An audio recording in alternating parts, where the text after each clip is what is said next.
As this postseason has gone along, a lot of players have stood out in a way that many did not expect, like Jimmy Butler, Devin Booker, and Russell Westbrook as just a few examples. But one player this postseason has really put his name out there. Not that it wasn't known before, but if you were ignoring this guy before, you really can't anymore. And of course, who I'm talking about is Nikola Jokic. And with how amazing he has played this postseason, I've come to the conclusion that he is the best player in the NBA, and I think it's kind of obvious. Let me explain why.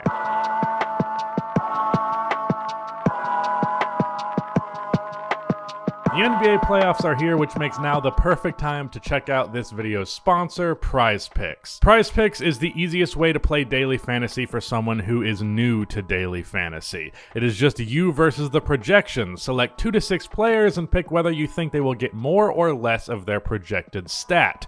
Get them all right and you can win up to 25 times your money. Prize Picks is also running a massive giveaway right now. Every single day of the NBA playoffs, one random Prize Picks user will have a chance to become a millionaire. One entry placed after 8 a.m. Eastern will be randomly selected every day to make a 6-pick flex play. Get 4 picks correct and you win $16,000. Get 5 correct, you win $80,000, and get all 6 correct and you would walk away a millionaire. And what's great for you is that if you have not downloaded Prize Picks already, first-time users who use my code RUSTY will get an instant deposit match up to $100. So let's say you put $50 in, Prize Picks will give you $50 back, and so on. So click the link in the description to download Prize Picks, and again, use my code RUSTY for an instant deposit match up to $100. Thank you to Prize Picks for sponsoring this video. Nikola Jokic through this postseason is averaging 31 points, 13.5 rebounds, and 10 assists per game. He is tied with Jimmy Butler for the highest points per game average. He is second in rebounding, just 0.3 behind Anthony Davis, and he is first in assists by a wide margin. The next highest average, ironically, comes from his teammate Jamal Murray, who is averaging 6 assists a game. He's also third in true shooting percentage, with the 2 above him being Caleb Martin and Derek White, neither of whom take even half the amount of shots that Jokic does. So, tied for first in scoring, barely second in rebounding, by far and away first in assists, and essentially, at least of the players taking 20 shots a night, easily the most efficient. So he can score with the best of them, he can rebound with the best of them, and for playmaking, he is the best of them. He is the best playmaker in the league, and frankly to me, the only playmaker all time that I see over Nikola Jokic is Magic Johnson. That's it. Now, his scoring is something that I wanted to put a particular focus on because I feel like, as I just mentioned, Nikola Jokic's playmaking is so ridiculous, his actual scoring ability gets left under the radar, which is kind of silly given just how symbiotic that relationship is between his playmaking and scoring. The Denver Nuggets system, with everyone healthy, really does not call upon anyone to force offense often. As a result, Jokic in the regular season did not shoot the ball all that much. Because of this, I think a lot of people don't realize just how truly special of a scorer Jokic is. There are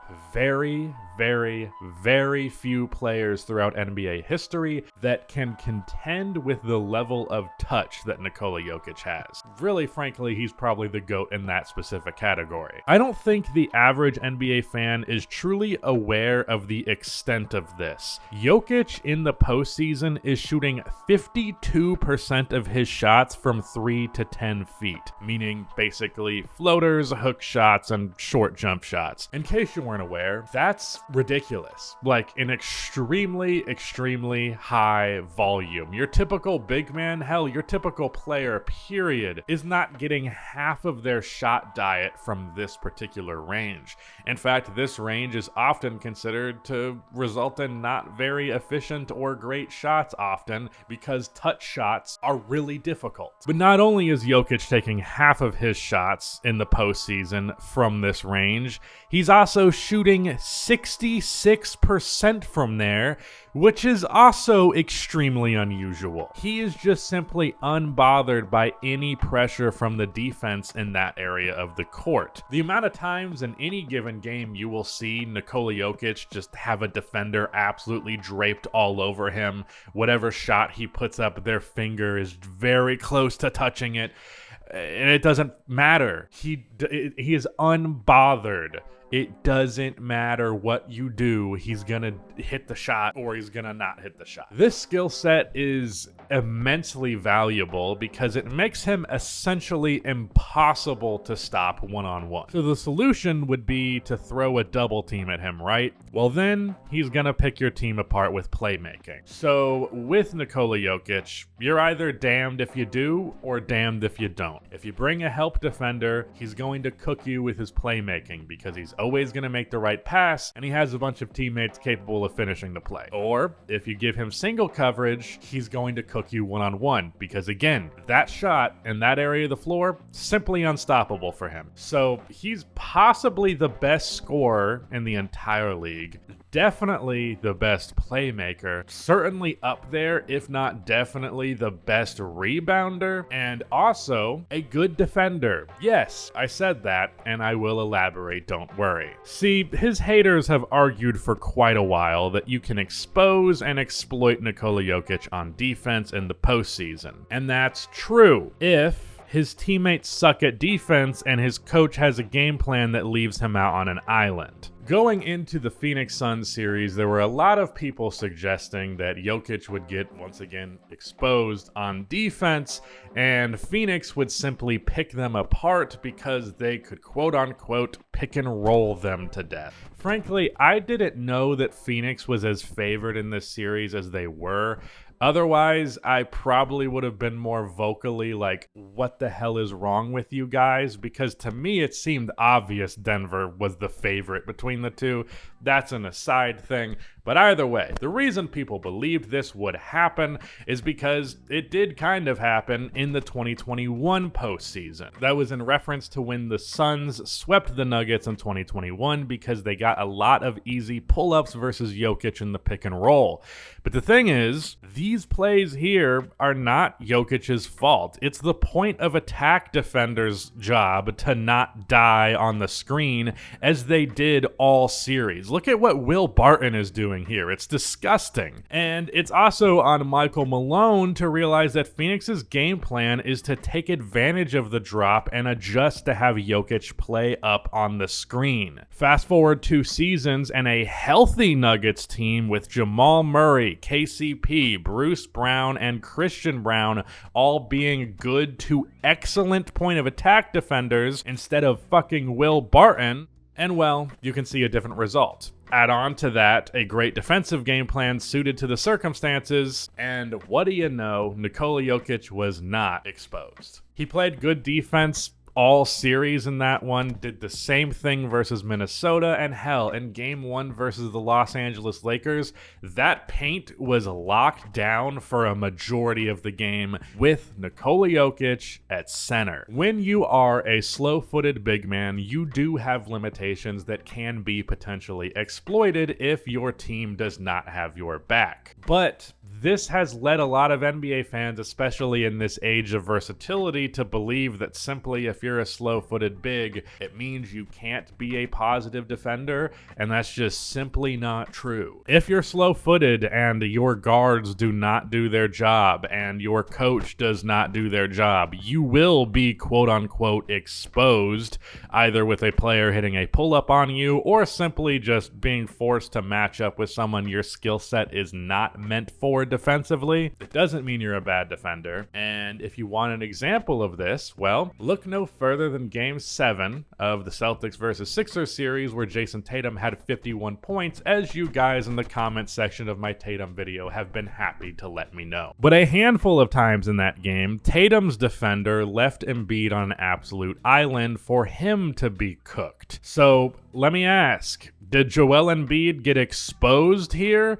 or was this due to the circumstances of his teammates and having Doc Rivers as his head coach? Is the point here to show you that Embiid is actually a bad defender? No. The point is, even great defenders put in the wrong context can play bad defense, or at least appear to be playing bad defense. And that's exactly what happened to Nikola Jokic. I understand optically, if you're not really paying attention to these details, it can appear as though he's getting cooked, but it's just not the case. It's a matter of scheme. It's a matter of what your teammates bring to the table. Jokic is at the bare minimum a solid defender, and me personally, based on what he's doing in this postseason, I would argue he's a good one. If you want to say this postseason is too small of a sample size, well, I would just say, what time does it matter to play defense more than the postseason? When it matters, Nikola Jokic has been a positive defender. Yeah, he does not play defense conventionally for a big, and he's slow-footed, but he's a massive guy with long arms,